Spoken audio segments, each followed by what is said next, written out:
Subscribe करें और bell दबाएं ताकि कोई खबर रह न जाए।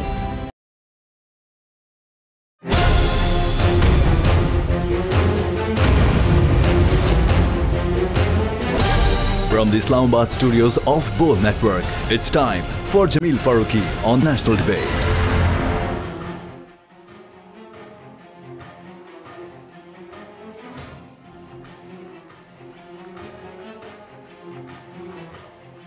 Good evening, welcome to National debate.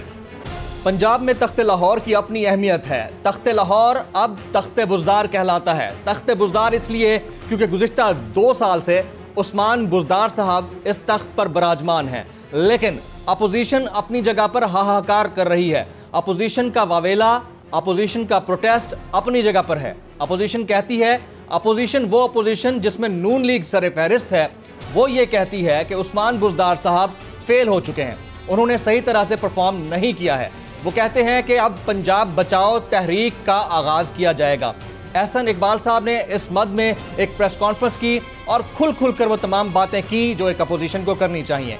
जबकि वज़ीर आज़म पाकिस्तान इमरान खान जब सेंट्रल पंजाब आते हैं तो यहाँ आकर कहते हैं कि उस्मान बुज़दार साहब से ज़्यादा मुतहर्रिक वज़ीर आला उन्होंने नहीं देखा। वो आज भी वसीम अकरम प्लस हैं। उनका ये कहना है कि वो उस्मान बुज़दार साहब को ही वज़ीर आला देखना चाहते हैं और उस्मान बुज़दार साहब अब कहीं नहीं जा रहे। जब बात परफॉर्मेंस की आती है, जब बात कारकर्दगी की आती है, तो फैसले भी उसी परफॉर्मेंस और कारकर्दगी को एक पैमाने के तौर पर सामने रखते हुए किए जाने चाहिए। जब मुख्तलिफ वज़रा वफाकी काबीना में बदले जा सकते हैं, जब सूबाई काबीना में परफॉर्मेंस के ऊपर मुख्तलिफ वज़रा बदले जा सकते हैं, तो क्या ऐसी बात है कि परफॉर्मेंस के ऊपर पब्लिक की जानिब से भी, अपोजिशन की जानिब से भी, मीडिया की जानिब से भी वावेला करने के बावजूद खान साहब एक गैर मुतज़लज़ल किस्म का फैसला लिए हुए हैं? बहुत बड़ा सवालिया निशान है। साथ ही साथ वो बयानिया जो पाकिस्तान तहरीक इंसाफ का बयानिया पिछले 26 साल से रहा है, और बयानिया दम तोड़ता हुआ क्यों दिखाई देता है? एक तरफ आज से 10 साल पहले खान साहब ये कहते थे कि अगर किसी के पास दूसरा पासपोर्ट हो, वो दूसरे मुल्क की शहरियत रखता हो, तो वो उस मुल्क के साथ ज़्यादा लॉयल होगा, अपने मुल्क से उतना लॉयल नहीं होगा। अब वही खान साहब, उनकी काबीना के अंदर चीज़ें सामने आ रही हैं, या उनके जो मुआवनीन खुसूसी हैं उनमें से 5 की अगर दोहरी शहरियत निकल आती है, तो फिर सवाल किससे किया जाए? इसके ऊपर ना सिर्फ अपोजिशन की जानिब से, ना सिर्फ पब्लिक की जानिब से, बल्कि पाकिस्तान तहरीक इंसाफ के अपने कारकुनान की जानिब से भी सोशल मीडिया के ऊपर शदीद बैशिंग की जा रही है। आज एजेंडा ऑन ट्रेंडिंग टुनाइट पर बात करने से पहले हम बात करेंगे ट्रेंडिंग टुनाइट की। ट्रेंडिंग टुनाइट आज का हमारा हैशटैग है Buzdar again. Hashtag Buzdar again. मुझे जमील फारूकी कहते हैं। आप मेरा प्रोग्राम नेशनल डिबेट बोल न्यूज़ पर मुलाहजा करते हैं। Ladies and gentleman, agenda on the national debate tonight, तब्दीली, सरकार और अपोजिशन की यलगार।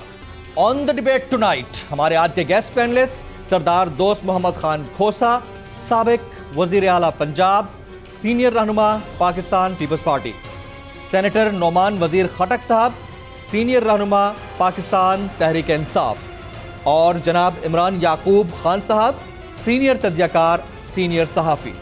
मैं अपने तमाम गेस्ट पैनलिस्ट को वेलकम कहता हूँ। प्रोग्राम के इस हिस्से में साबिक वज़ीर आला पंजाब सरदार दोस्त मोहम्मद खान खोसा साहब, पाकिस्तान पीपल्स पार्टी को भी आप रिप्रेजेंट करते हैं, हमारे साथ मौजूद होंगे। खोसा साहब, बहुत शुक्रिया आपके वक्त के लिए।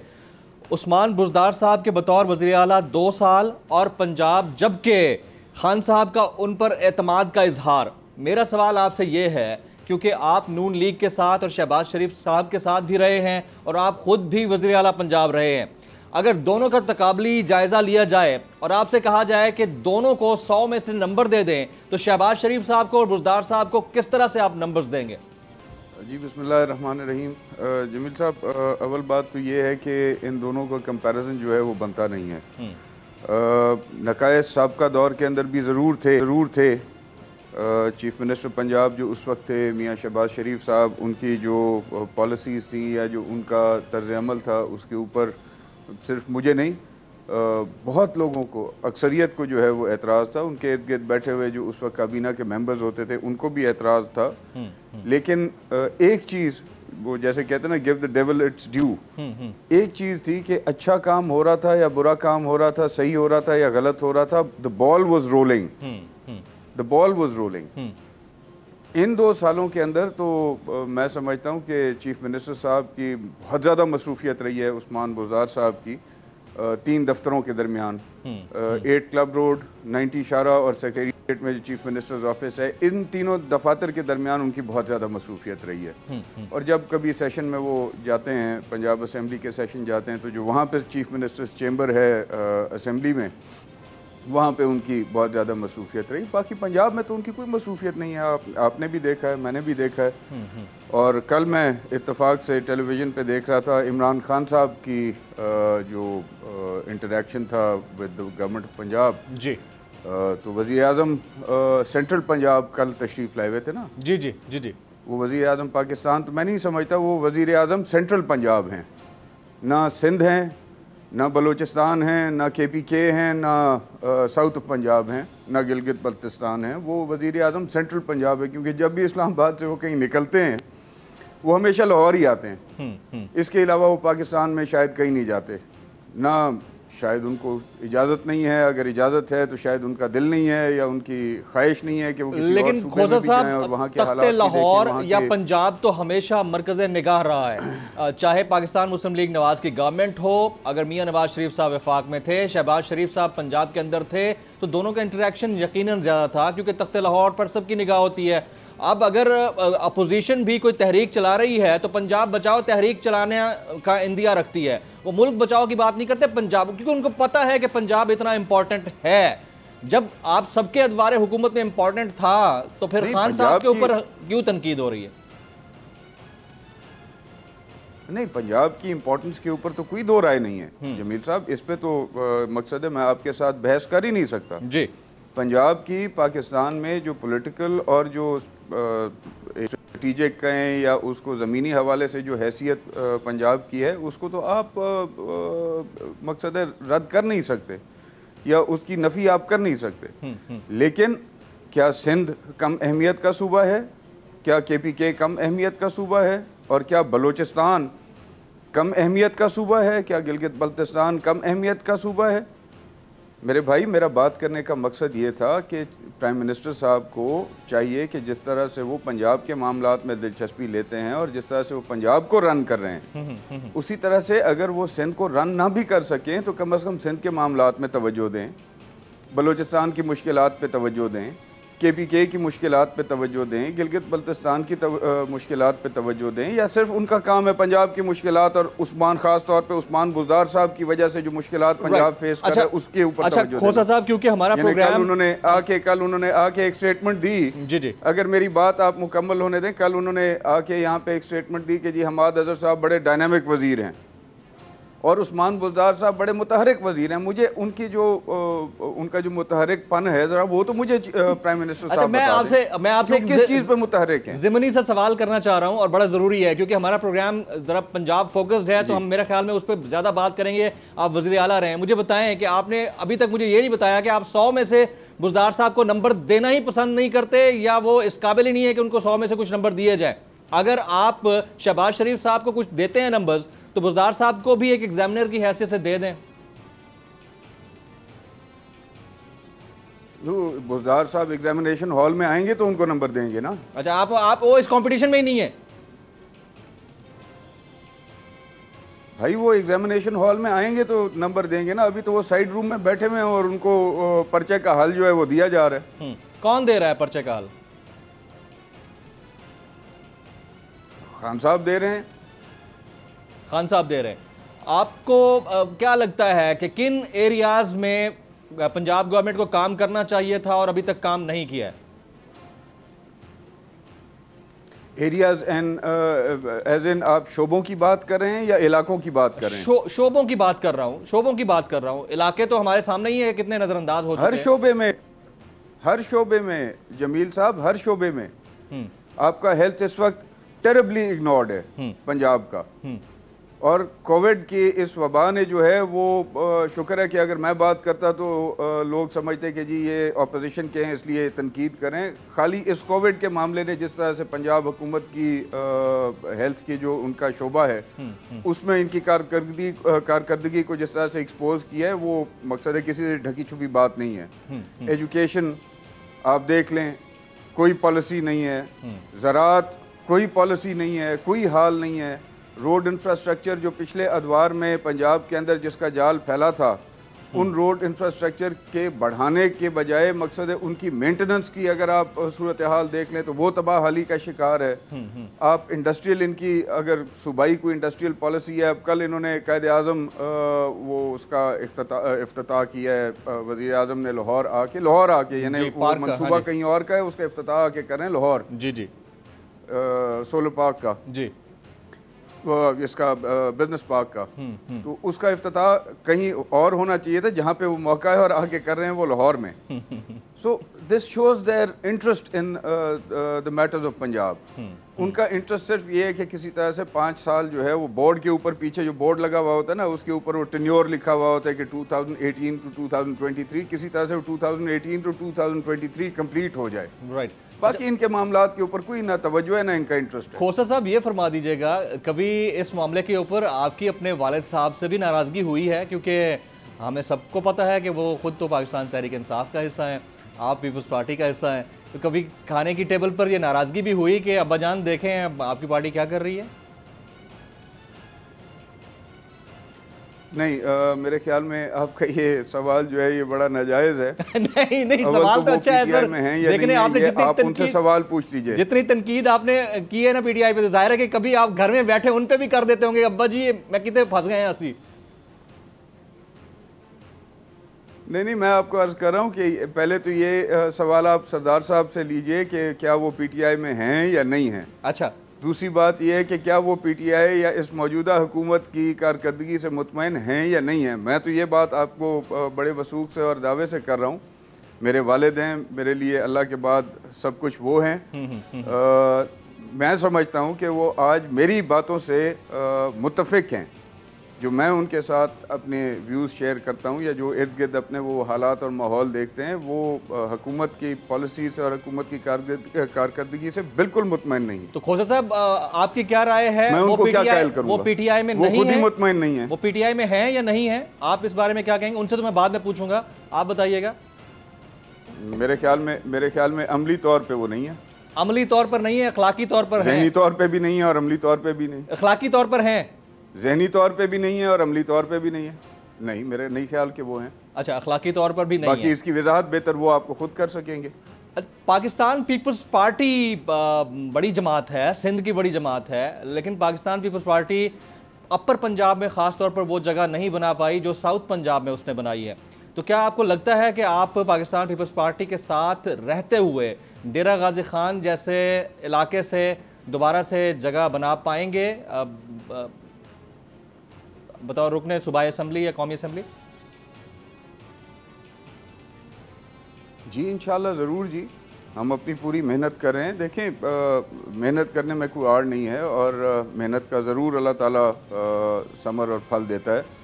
हम न सिर्फ जनूबी पंजाब में, हम सेंट्रल और अपर पंजाब में भी मेहनत कर रहे हैं और आगे जाके आप देखेंगे इंशाल्लाह पाकिस्तान पीपल्स पार्टी की री इमर्जेंस पंजाब के अंदर, जो आप कहते हैं कि री इमर्जेंस मौजूदगी तो है, अल्हम्दुलिल्लाह ग्रास रूट लेवल तक है। और मैं पूरी दयानतदारी से ये बात करता हूँ कि जितनी डीप रूटेड पीपल्स पार्टी है शायद और पाकिस्तान में कोई सियासी जमात नहीं होगी। सिर्फ ये है कि कारकुनान को मुतहरिक करना और दीगर मामला जिस तरह से सियासी होते हैं उनको फोकस करके और उसके ऊपर फिर चलना जो है वो हम कर रहे हैं और इंशाल्लाह आप री इमर्जेंस देखेंगे। बिलावल भुट्टो जरदारी साहब ने तमाम कारकुनान को तहरीक के लिए एक ख़ास किस्म की मूव के लिए दोबारा से रिहर्सल करने का हुक्म दिया है। वो कहते हैं कि हम आवाम के साथ खड़े हैं। आपको लगता है कि आवाम भी बिलावल भुट्टो साहब के साथ या पीपल्स पार्टी के साथ खड़े हैं, जिस तरह उनको लगता है कि आवाम उनके साथ खड़े हैं? जी, अगर आप पार्टी की बात करें तो हमारे लिए तो ये इंतहाई मकसद इत्मीनान की बात है कि हमारा एक नौजवान, एक फ्रेश और एक विजनरी कायद है। जहाँ तक आप बात करते हैं जनरल पब्लिक की जो पाकिस्तान की है, तो वो भी देख रहे हैं। और मैं आपको पूरी दयानतदारी से ये कह रहा हूँ कि इस वक्त जिस सतह के ऊपर बिलावल भुट्टो जरदारी साहब जिस तरह से जिस सतह के ऊपर काम कर रहे हैं, वहाँ पे वो आहिस्ता आहिस्ता पाकिस्तान की सियासी मंजरनामे पे आखिरी उम्मीद बन के लोगों के सामने आ रहे हैं। और इंशाल्लाह वो आखिरी उम्मीद नहीं, वो बल्कि पाकिस्तान को आगे ले जाने की उम्मीद बन के ही आएंगे। तो यानी आपको लगता है कि आपका आखिरी पड़ाव अब पाकिस्तान पीपल्स पार्टी है? यहाँ से जिस तरह आपने कहा कि शहबाज शरीफ साहब और बुज़दार साहब का कोई कंपैरिजन नहीं है, मुझे उससे कुछ ऐसा फील मिला जैसे शहबाज शरीफ साहब को आप अब भी आइडियलाइज करते हैं। तो कहीं ऐसा तो नहीं है कि आने वाले दिनों में फिर हमें खबर सुनने को मिलेगी कि आप? नहीं, मैं आइडियलाइज नहीं करता जी। अगर आप मेरी पास स्टेटमेंट्स देख लें, आप रिकॉर्ड पे मौजूद हैं जी। मैंने उनके साथ उस वक्त इख्तलाफ किया था जब वो हुकूमत में थे और भरपूर हुकूमत में थे। तो मुझे उनकी पॉलिसीज़ के ऊपर जो है वो तब भी इत्तेफाक नहीं था, ना उनकी कारकर्दगी से मैं तब मुतमईन था। जब आप इन दोनों का कंपैरिजन करते हैं तो मैं कहता हूं कि उनके वक्त में बॉल रोल कर रही थी, कुछ ना कुछ दाएं बाएं करप्शन हो रही थी, नहीं हो रही थी, उस चीज़ को छोड़ दें, काम सही हो रहे थे, नहीं हो रहे थे, लेकिन एक पॉलिटिकल बॉल जो है और जो डेवलपमेंट का एक प्रोसेस था वो फिर भी रोल कर रहा था और नजर आ रहा था। इधर तो कुछ भी नहीं है ना, इधर तो सवा बेड़ा गर्क है। अच्छा, बुज़दार साहब, परवेज इलाही साहब और हाशिम जमा बख्त, मैं कह रहा हूं कि इनका कंपैरिजन नहीं है। अच्छा, बुज़दार साहब, परवेज इलाही साहब और हाशिम जमा बख्त, अगर इन तीनों में से किसी एक को चीफ मिनिस्टर के लिए नॉमिनेट करना हो तो आपको क्या लगता है इन तीनों में से कौन बेहतर हो सकता है? You're asking my personal opinion? Yes, absolutely yes. क्योंकि ये मेरी जाती राय होगी, ये मेरी पार्टी की राय नहीं है। अगर आप इन तीनों का नाम ले रहे हैं तो मैं समझता हूँ इसमें चौधरी परवेज इलाही साहब सबसे बेहतर परफॉर्म करेंगे। सबसे बेहतर परफॉर्म करेंगे चौधरी परवेज इलाही साहब। और आपको आप इस पर भी ओपिनियन दे दीजिए कि चौधरी परवेज इलाही साहब अगर बेहतर परफॉर्म करने की पोजीशन में हो भी सकते हैं तो क्या ये जो पेश गोइयाँ चल रही थी गुज़िश्ता कोई 1-1.5 हफ्ते से कि बुज़दार साहब आए के गए और गए के गए, तो इसके पीछे भी काफ लीग कार फरमा थी? कहीं ऐसा लगता है आपको? जी, बुज़दार साहब कहाँ जाएंगे? जब वो आए ही नहीं तो वो जाएंगे कहाँ? और दूसरी बात ये है कि काफ लीग का मैं नहीं समझता कि काफ लीग की कोई ऐसी तहरीक या कोई इस तरह की बात है। ये तो मकसद है, दीवार पे लिखी हुई है चीज़ कि आज जाएं, कल जाएं। वो पहले आए तो सही ना, फिर जाएंगे। अभी तक तो वो आए ही नहीं। जब जाएंगे भी तो किसी को पता नहीं लगेगा कि वो गए। लीगी अराकीन सूबाई असम्बली बुज़दार साहब पर ज़्यादा एतमाद का इजहार करते हुए उनसे जाकर मिलते हैं। उनमें 1-2 पीपल्स पार्टी के भी अराकीन सूबाई असम्बली थे। तो जब बात ये होती है कि जी बुज़दार साहब परफॉर्म नहीं कर रहे, जब ये बात भी होती है कि पंजाब हालत बुज़दार में है, तो फिर वो लीगी अराकीन या पीपल्स पार्टी का एक आध रुकन क्यों जाकर उनसे मिलता है? खुदा साहब, जो पीपल्स पार्टी के रुकन की आपने बात की तो मैं समझता हूँ कि उनकी वजाहत आज से चंद माह पहले जो है वो आ चुकी थी। नून लीग के जो अराकीन हैं उनकी वजाहत नून लीग करेंगी, मैं उनकी वजाहत उनकी तरफ से नहीं दे सकता। लेकिन एक चीज़ मैं यहाँ पे ज़रूर कहूँगा जी कि 5 करोड़ घर, 50 लाख घर, 1 करोड़ नौकरियां से लेके कोविड-19 के 19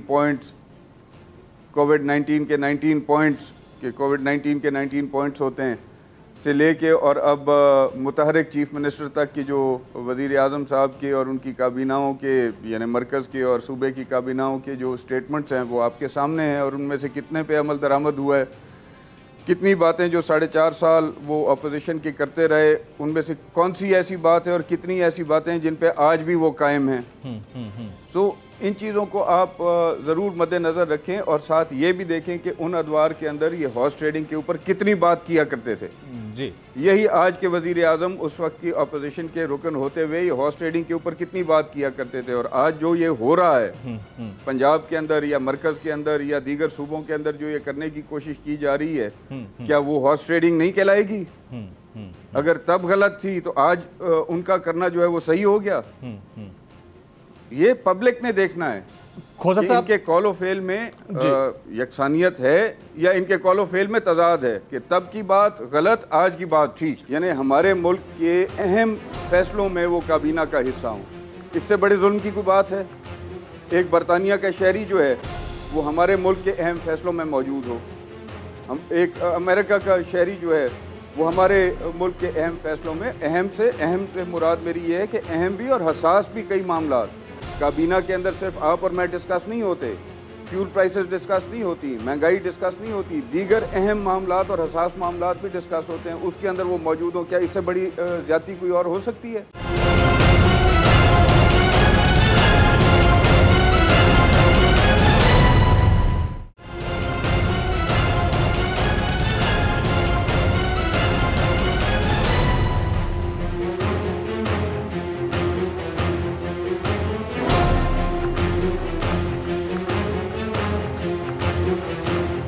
प्रोग्राम के हिस्से में बाकी गेस्ट पैनलिस्ट को वेलकम हूँ। सेनेटर नोमान वजीर खटक साहब और जनाब इमरान याकूब खान साहब भी सरदार दोस्त मोहम्मद खोसा खान साहब के साथ इस पैनल में हमारे साथ मौजूद हैं। बहुत शुक्रिया नोमान वजीर खटक साहब। बुज़दार साहब के मामले के ऊपर खान साहब बड़े साबित कदम दिखाई देते हैं, होना भी चाहिए, ज़ाहिर है लीडर हैं तो अपनी लीडरशिप और सूबाई लीडरशिप पर एतमाद बहुत अच्छी बात है, लेकिन ऐसी क्या ख़ास वजह है कि वही वज़ीर आला रहने चाहिए? देखिए, एक तो कभी आप अपोजिशन वाले और कुछ एंकर से सवाल पूछते हैं कि आप इतना जल्दी सेक्रेटरीज क्यों बदलते हैं, इतने जल्दी लोग एडवाइजर चीज़ें लोगों क्यों बदलते रहते हैं। इधर आप जब कंसिस्टेंसी दिखाते हैं उधर उसको भी आप क्रिटिसाइज़ करते हैं कि ये क्यों आप कंसिस्टेंट है इधर। तो मेरा सवाल आपसे ये है कि इसने क्या गलत परफॉर्म किया, बुज़दार साहब ने क्या गलती की या क्या इसने किया जो पहले के मुकाबले में नहीं था। But one he is performing well, he has the confidence of the party, he has the confidence of the assembly, parliament, he has the confidence of the prime minister. So why क्यों हम किस लिए उसको बदली करें? वो चलता रहे, बेहतर होती जा रही है, डे टू डे चीज़ें बेहतर होती जा रही है। आप लाहौर में जो देखें, मेरे ख्याल में प्रोजेक्ट्स भी नए शुरू हो रहे हैं, काफ़ी और भी शुरू हो रहे हैं, पुराने जो अनफिनिश्ड थे PMLN के ज़माने से उन पर भी काम हो रहा है एंड थिंग्स आर इम्प्रूविंग और काफी बेहतरी। सो आई सी नो रीजन कि मुझे कोई समझ नहीं आता कि ये जो सर बाकी पार्टी के लीडर से अगर हम बात करते हैं या रिप्रेजेंटेटिव से, वो कहते हैं कि वो तो इस रेस में ही नहीं है। अगर तकाबली जायजा लिया जाए प्रीवियस चीफ मिनिस्टर का उनसे, तो वो कहते हैं वो तो इस नंबर गेम में, इस रेस में भी नहीं है कि हम उन्हें अगर 100 नंबर के इम्तिहान हो तो हम 0 भी दें। वो तो इस हद तक अनॉयड हैं। तो पब्लिक भी जाहिर है, पब्लिक भी उनको नहीं जानती पहचानती। तो जब ये सिचुएशन है तो सवाल तो बनता है, और सवाल ये भी है कि अगर कंसिस्टेंसी दिखानी है तो सबके मामले में दिखानी है, और अगर कंसिस्टेंसी नहीं दिखानी तो फिर सबके मामले में ना दिखाएं। एक के मामले में कंसिस्टेंट हैं, बाकी के मामले में आपको परफॉर्मेंस बेस्ड चेंजेस चाहिए होती हैं, तो ये भी दोहरा मेयार नहीं है सर?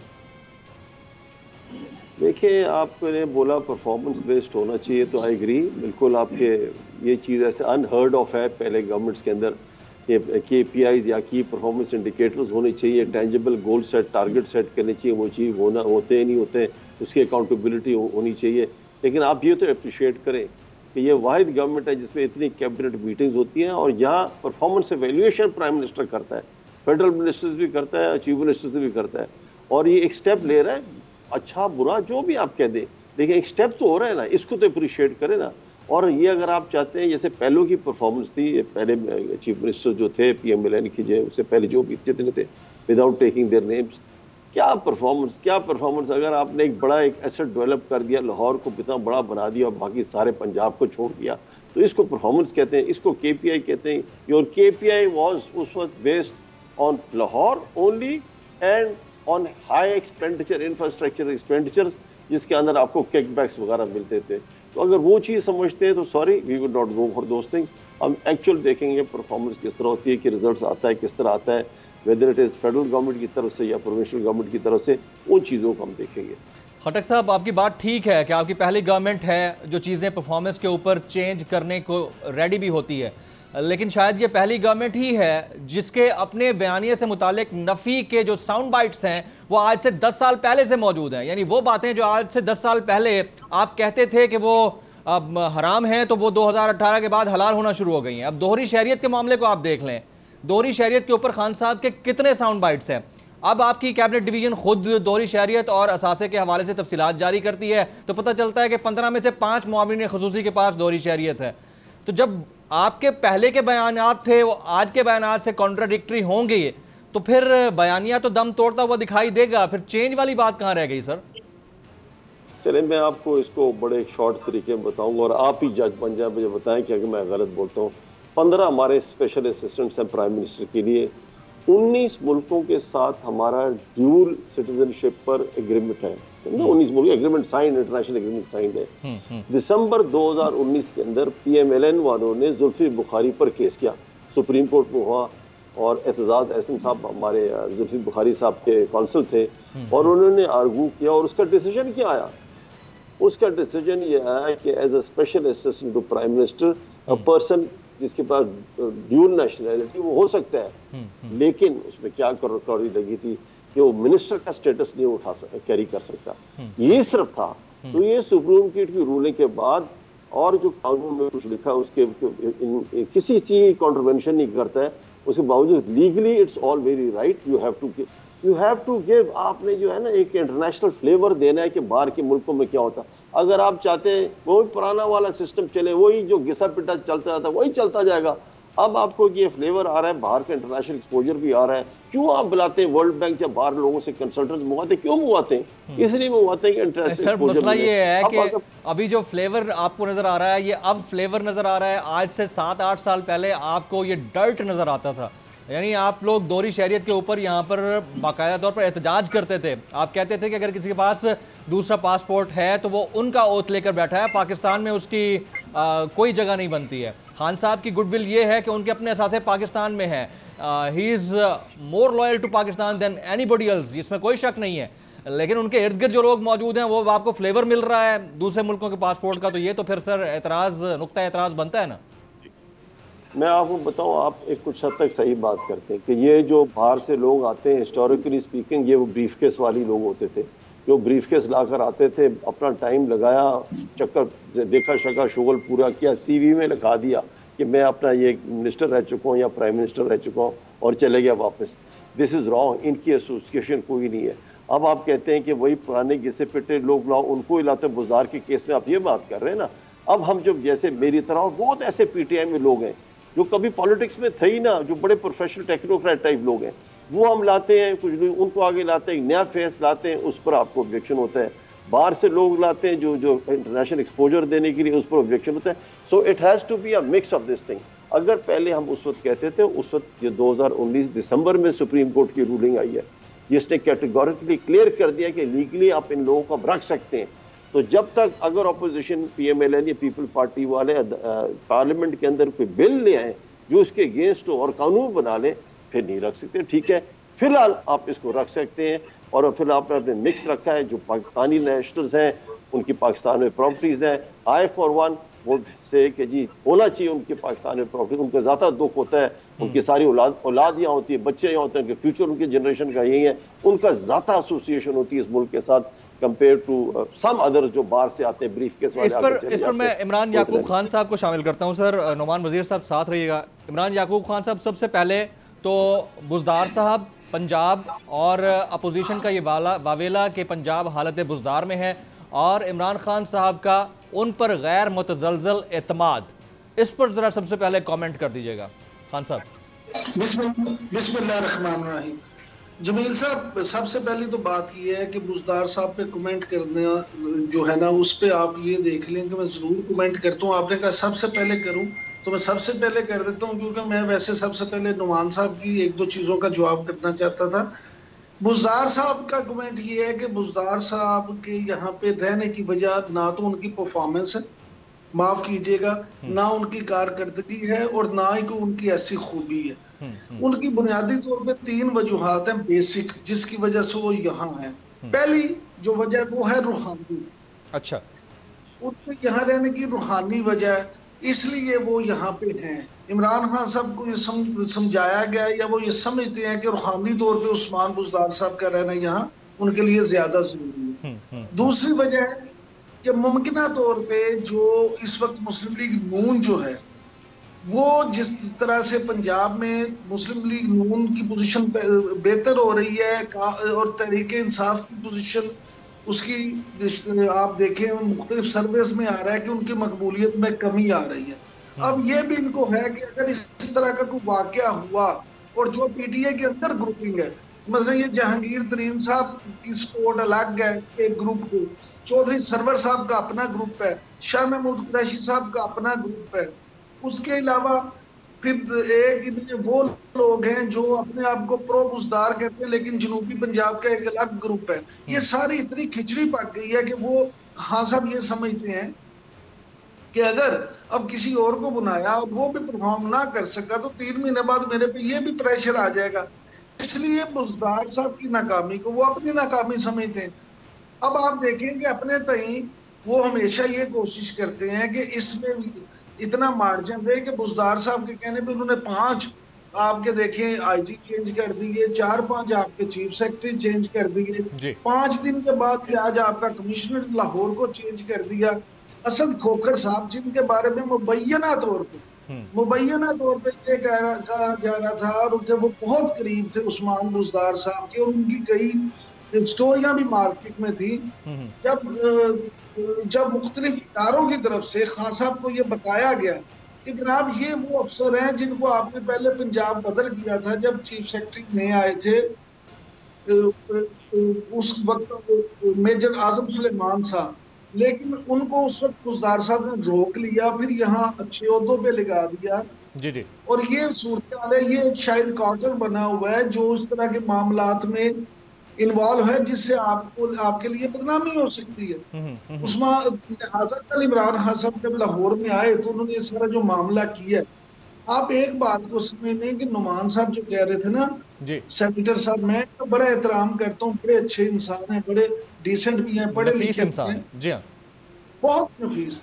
लेकिन मैं एक बात जरूर कहूंगा, being a follower of politics, ये तो खुद पॉलिटिशियन है, मैं तो फॉलोअर हूँ, कि उस्मान बुजदार साहब की कौन सी परफॉर्मेंस या कारकर्दगी उन्होंने पंजाब में देख ली है। खुद पीटीआई के लोग जो हैं उस्मान बुजदार, ये अपने दिल पे हाथ रख के सेनेटर साहब कोई 20 MP ऐसे ले लें पंजाब के जो पीटीआई से हों और उनसे बुजदार साहब की परफॉर्मेंस पूछ लें, अगर उसके बाद ये अपने दिल पे हाथ रख के यही कहेंगे जो आज इन्होंने कहा है, तो मैं इनसे माजरत कर लूंगा और आपसे भी कहूंगा इनसे माजरत कर।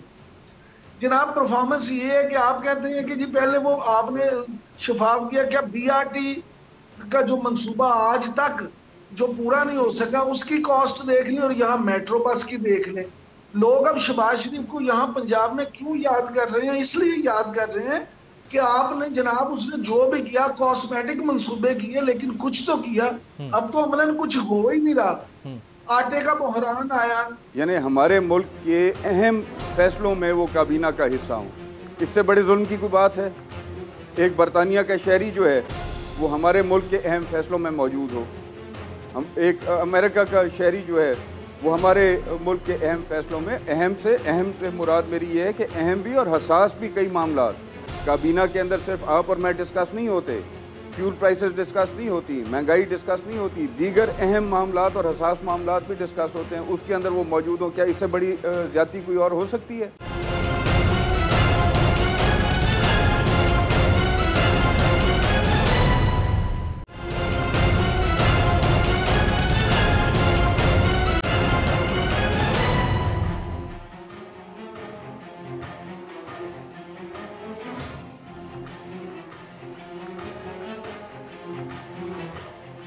Welcome back. मौजूद मेहमानान से गुफ्तगू के सिलसिले को आगे बढ़ाते हैं। बुजदार साहब की एक क्वालिटी गिनवाते हैं खान साहब, और क्वालिटी ये है कि वो सबसे मिलते हैं, जो कि शहबाज शरीफ साहब में नहीं थी।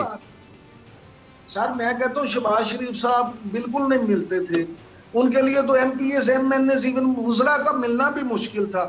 लेकिन क्या अगर सिर्फ आप मिलना मिलाना ही आपकी क्वालिटी है, तो फिर तो मेरा ख्याल है कि चीफ सेक्रेटरी के दफ्तर के बाहर खड़ा चपरासी जो है PN, वो तो सबसे ज्यादा लोगों को रोज मिलता है। किसी SP के दफ्तर के बाहर खड़ा अर्दली तो सबसे ज्यादा लोगों को मिलता है। आप एक चौक में ट्रैफिक कांस्टेबल, ट्रैफिक वार्डन, वो तो मेरा ख्याल है वैसे ही बहुत ज्यादा मिलता है। तो क्या हम सिर्फ मिलने की बिना पे उनको यहाँ लगा दें, उनकी खूबी की बिना पे कर दें? सर गुजारिश ये है कि इस मुल्क में जब तक हम सिर्फ और सिर्फ मुल्की मफाद को, इस रियासत पाकिस्तान के मफाद को आगे नहीं रखेंगे, अपने सियासी मफाद को पसे पुश नहीं डालेंगे, उस वक्त यहाँ बुजदार साहब हो, यहाँ पे कोई दूसरा चीफ मिनिस्टर हो, उस वक्त तक ये मामला ठीक नहीं होंगे। हमें इमरान खान साहब को जब हम लोगों ने मुंतहिब किया था, इमरान खान साहब की जब PTI की गवर्नमेंट बनी थी, तो पाकिस्तान में सबसे पहले मीडिया को इस बात की उम्मीद थी कि शायद एक इसमें बहुत बड़ी तब्दीली आएगी, हमारे यहाँ मामला बेहतर हो जाएंगे, करप्शन खत्म हो जाएगी, लूटी हुई दौलत वापस आ जाएगी। मुझे आप तो दोहरी शरीयत की बात कर रहे थे, मुझे एक बात बता दें, जो इन्होंने 10 साल पहले ये कहते थे अब उससे नहीं मुकरे, अब उन्होंने उस पर यू टर्न नहीं लिया। जनाब ये जो बार बार सुप्रीम कोर्ट के फैसले की बात करते हैं ना, सुप्रीम कोर्ट ने तो ये कहा था कि आप दोहरी शरीयत को लगा सकते हैं, लेकिन खान साहब ने कभी ये नहीं था कहा कि ये कानूनी तौर पे जायज है या नाजायज है। खान साहब जब अपनी तकरीरों में कहते थे, वो कहते थे ये असूलन इखलाकन गलत है। यहाँ के लोगों को आप जब बाहर से लोगों को लाते हैं, वो ब्रीफकेस लेके आते हैं, सूटकेस उठा के चले जाते हैं, तो जनाब ये कानून पे गलत है, ये सही है, इसका फैसला तो अदालत ने करना है। लेकिन आप जिस बिना पे कहते थे उस बिना पे तो आज आप खुद कर रहे हैं। अगर आपकी तशरीरों में, आपके मामले खुसूसी में ये पोजीशन है, ये मामलात हैं कि जनाब आज दोहरी शरीयत वाले लोग हैं, मैं जाती तौर पे समझता हूँ, अब बतौर इमरान याकूब अगर पूछे तो मैं समझता हूँ कि इसमें कोई हर्ज नहीं है, लेकिन आपके गले वो बात पड़ रही है जो आप माजी में करते रहे हैं। आप क्यों ऐसी बात करते हैं जिसपे आप खुद अमल नहीं कर सकते? खुदारा आप अभी भी कंटेनर से उतर आए, आप हकीकी सियासत में आ जाएं, आप मैदान में आ जाएं और देखें, आप वही बात करें जो आप कर सकते हैं। अच्छा खान साहब, अगर क्रिटिसिज्म बराए क्रिटिसिज्म हो तो वो भी गलत होता है। स्टोरीज पूरी दुनिया में मीडिया का काम होता है स्टोरीज को सामने लेकर आना, लेकिन अगर स्टोरीज स्पेकुलेटिव हो तो क्या वो दुरुस्त जर्नलिज्म है कि ये पहले से कह दिया जाए कि बुज़दार साहब अब जाने वाले हैं, और जिसने ये खबर जनरेट की उसके बाद उनको खुद हजीमत का सामना करना पड़े जब इमरान खान साहब कह दें कि नहीं वो तो अभी कहीं नहीं जाने वाले? जमील फारूकी साहब, जब ये सब लोग कह रहे थे, मेरा अपना जो प्रोग्राम है व्यू पॉइंट का, अगर आप उसका परसों वाला प्रोग्राम भी देख लें, मैंने कैटेगोरिकली उसमें कहा है कि उस्मान बुज़दार साहब कहीं नहीं जा रहे। कल वजीर आज़म इमरान खान साहब लाहौर आएंगे और लोगों के लिए ये बात खुल के सामने आ जाएगी। अगर आपका प्रोड्यूसर वो मेरा शॉट यहाँ पे दिखा भी सके तो आप दिखा सकते हैं। मैंने कैटेगोरिकली ये कहा है कि जी उस्मान बुज़दार साहब अभी कहीं नहीं जा रहे। अब अगर कोई बंदा आपका जो ये 2-3 पॉइंट्स थे ना, बड़े इंपॉर्टेंट थे, ये मैं खटक साहब के पास लेकर जाता हूँ, मेरा ख्याल है उन्होंने सुन लिया है। खटक साहब, आपने जरा तनकीद सुन ली होगी इमरान याकूब खान साहब की, your take on this sir. देखिए, मुझे कुछ देर तक आवाज़ कट गई थी, अब फिर से कनेक्ट हुआ है, लेकिन कुछ जितना मैंने सुना उस पर मैं बता देता हूँ। जी जी, इमरान साहब बहुत बड़ी अच्छी मिसालें, थोड़ा बीच में ह्यूमर भी डाल कर देते हैं, अच्छा लगता है। लेकिन मैं एक बात बताता हूँ, मैं बेसिकली तो मैं टेक्नोक्रेट जैसे कहा कॉर्पोरेट सेक्टर का आदमी हूँ। कॉर्पोरेट सेक्टर में वर्ल्ड ओवर ही होता है, जो आप एक इदारे चलाते हैं, बड़ी ऑर्गेनाइजेशन मुल्क चलाते हैं, किसी सूबे के चीफ मिनिस्टर होते हैं। कॉर्पोरेट सेक्टर में सबसे अच्छा किसको कहते हैं कि अगर एक टेबल के गिर्द बैठे हो, इतने प्रोफेशनल बैठे हो कि आप जो चेयर कर रहे हैं, you should be the dumbest person in that room, कि सबसे कम जानने वाले हैं, बाकी सारे प्रोफेशनल बैठे होने चाहिए। सब प्रोफेशनल से आप ओपिनियन लेंगे। You have to be a good team leader, team लेकर आप आगे चलना चाहिए। बुज़दार साहब के साथ जो टीम है, जहाँ मिनिस्टर्स वगैरह हैं, उनके सेक्रेटरीज हैं, उनके चीफ सेक्रेटरी जबरदस्त आदमी है अभी जो है, वो सारे के व्यू लेकर फिर ही takes a decision. This is how it should be. अगर एक आदमी, लेकिन खटक साहब, अगर ब्यूरोक्रेट्स बहुत ज्यादा बदल रहे हो लेकिन बुज़दार साहब एक रहे, और इसी तरह से वज़रा बहुत ज्यादा बदल रहे हो, तो ये मतलब समझ में नहीं आती ना। अगर आपने कंसिस्टेंसी दिखानी है तो सबके मामले पर across the board performance check रखते हुए सबके मामले पर होनी चाहिए। और अगर तब्दीली इसी तरह से रखनी है कि आपने परफॉर्मेंस बेस्ड चेंजेस करते रहना है, तो फिर सबको करें, सिर्फ ब्यूरोक्रेट्स क्यों? फिर देखिए, जहाँ तक आपने इसकी बात की है ना, तो आपको पहले अच्छी तरह सोच समझ कर, बड़ा एवेल्युएट कर आपके पास अच्छा ह्यूमन रिसोर्स के लोग होने चाहिए जो एवेल्युएट करें एक आदमी को, किसी को सेक्रेटरी लगाना है या चीफ सेक्रेटरी लगाना है, जो भी रखना है, और फिर उसको रखें और फिर उसको एकदम चेंज ना करें। I agree with this thing, एकदम चेंज करने कोई सेंस ही नहीं बनता। It's a poor decision you took. उसको कम से कम 1 साल दें कि यू शुड सेटल डाउन, और उसको क्लियर कट बताएं कि आपके उसके ये टारगेट्स हैं, ये आपके की परफॉर्मेंस इंडिकेटर, इस तरह देखकर आगे चले। तो होना इस तरह ही चाहिए। लेकिन एक और बात जो इमरान साहब कहते हैं, मैंने कहा कि you should not be like Shahbaz Sharif, very dangerous. Shahbaz Sharif one man और वो किसी का ओपिनियन सुनता ही नहीं था, जो उसके जो सेक्रेटरीज या उसके साथ जो मिनिस्टर्स वगैरह बैठते, वो एक अपना और एक ज्यादातर एक या दो और मिनिस्टर्स की बात सुनकर एक डिसीजन लेता है, विच इज रॉन्ग। आपको, मैं एक मीटिंग चेयर करता हूँ, I want to be the most चुप, सबसे कम बात करने वाला मैं होना चाहता हूँ। मैं कहता बाकी सब बोले, अपना व्यू दे, सबका व्यू को गैदर करके एक डिसीजन लेते हैं, इस तरह होता चलता। जहाँ तक आपने बात की कि पीटीआई वालों ने हमने हमारी पॉपुलैरिटी खराब हुई है इन द पास्ट, जो थोड़ी बहुत हो गई, गैलप वाले ने बताया अगर हुई है, बिल्कुल शायद हुई हो, I don't deny that thing. नहीं, क्यों हुई? अगर आपने मुल्क के मफाद में फैसला किया कि जी आप अपना टैक्स बेस ज्यादा करते हैं, अगर आपने क्या, हमने कोई टैक्सेस वगैरह लगाए या उनका हमने प्रोसीजर बदला, अगर हमने ये कहा कि स्मगलिंग को रोकने के लिए हमने एक स्पेशल स्क्वाड बनाया और उसमें ईरान से पेट्रोल का स्मगल होता था या सी पोर्ट्स होता था या तोरखम से होता था, या ये फेंस लगाना, ये सारा, या कस्टम का एक स्पेशल हमने एक डिपार्टमेंट अलहदा बना दिया जो एंटी स्मगलिंग को देखता है, तो ये डिसीजंस हैं जिसके रोजगार, लोगों के रोजगार पर खत्म असर पड़ेगा। जो बड़ा मार्केट है पाकिस्तान भर में, या जो ट्रेडर्स हैं जो 2 नंबर काम करते हैं, वो खत्म होने पड़ेगा, इनका इन इफेक्ट तो आएगा हमारी तरफ। या हमने एक और डिसीजन लिया कि जो मोटरवे पर गाड़ियां फिरती हैं एक्सेल वेट, इस पर ट्रकों पर आप एक्सेल वेट के मुताबिक चलें, वो बड़ा हार्श डिसीजन था। हड़तालें शुरू हो गई सारे पाकिस्तान के अंदर, ट्रांसपोर्ट रुक गया, पेट्रोल रुक गया, टैंकर चलने रुक गए कि जी एक्सेल वेट रजीम जो कानून में लिखा है, आप उस पर लिखा है कि 10 टन से पर एक्सेल रोड ज्यादा मत करें, लेकिन सर फिर फायदा उन्हीं कार्टेल्स को होना शुरू हो गया। मैं एक आखिरी सवाल जनाब सरदार दोस्त मोहम्मद खान खोसा साहब भी हमारे साथ मौजूद हैं, उनसे पूछ लूंगा। खोसा साहब, ये फर्क कि दोहरी शहरियत, तब्दीली का बयानिया, इन दोनों के ऊपर अगर आप कमेंट करना चाहें तो कैसे करेंगे? पाकिस्तान पीपल्स पार्टी को आप रिप्रेजेंट करते हैं। देखिए कितने बड़े जुल्म की बात है जी कि दीगर ममालिक के शहरी जो हैं वो हमारी काबीना के अहम फैसलों में बैठे हों, यानी हमारे मुल्क के अहम फैसलों में वो काबीना का हिस्सा हों। इससे बड़े जुल्म की कोई बात है? एक बरतानिया का शहरी जो है वो हमारे मुल्क के अहम फैसलों में मौजूद हो, हम एक अमेरिका का शहरी जो है वो हमारे मुल्क के अहम फैसलों में, अहम से मुराद मेरी ये है कि अहम भी और हसास भी कई मामलात काबीना के अंदर सिर्फ आप और मैं डिस्कस नहीं होते, फ्यूल प्राइसेस डिस्कस नहीं होती, महंगाई डिस्कस नहीं होती, दीगर अहम मामलात और हसास मामलात भी डिस्कस होते हैं, उसके अंदर वो मौजूद हो। क्या इससे बड़ी ज़्यादती कोई और हो सकती है? और उस वक्त यही वज़ीर आज़म साहब जो आज वज़ीर आज़म है, उस वक्त अपोजिशन में थे, कहते थे कि जी दोहरी शहरियत वालों को जो है वो निकाल बाहर करना चाहिए, इनके खिलाफ आवाज़ें उठाते थे। तो कौन सी ऐसी पॉलिसी है जिसको उस वक्त ये कंडेम करते थे और आज उसको फॉलो कर रहे हो? दुरुस्त, अपनी उसी बात को, अपने उसी व्यू पॉइंट को फॉलो कर रहे हो। जो तब बातें करते थे आज तो उसके बिल्कुल अपोजिट जा रहे हैं ना। वो खैर उन्होंने तो क्या ही दिया कि जी वक्त की ज़रूरत है, नज़रिया ज़रूरत है कि जी अगर कल की किसी बात से आज आपको यू टर्न लेना पड़े तो ले लो जी। उनके लिए तो कोई ऐसी बात नहीं है, लेकिन बहुत बड़ी ज्यादती है कि किसी और मुल्क के शहरी को आप अपनी काबीना और पाकिस्तान के हसास मामलात में बिठा के उनसे वो बातें शेयर कर रहे हो। तो आप सीधा साधा कुलभूषण यादव को भी बिठा लें, अपनी काबीना का हिस्सा बना लें, ताकि वो भी आपके मामलात, आपके मुल्क के मामलात जो है वो जाके अपने मुल्क को बताता फिरे। बहुत शुक्रिया जनाब सरदार दोस्त मोहम्मद खान खोसा साहब, साबिक वज़ीर आला पंजाब, पाकिस्तान पीपल्स पार्टी का सीनियर रहनुमा, आपने वक्त निकाला। इसके अलावा सेनेटर नोमान वज़ीर खटक साहब हमारे साथ रहे और जनाब इमरान याकूब खान साहब, आप सब ने वक्त निकाला, आप सबका बहुत बहुत शुक्रिया। ख्वातीन हज़रात, हमारी तरफ से यही कुछ, अगले हफ्ते फिर मुलाकात होगी। अल्लाह हाफ़िज़।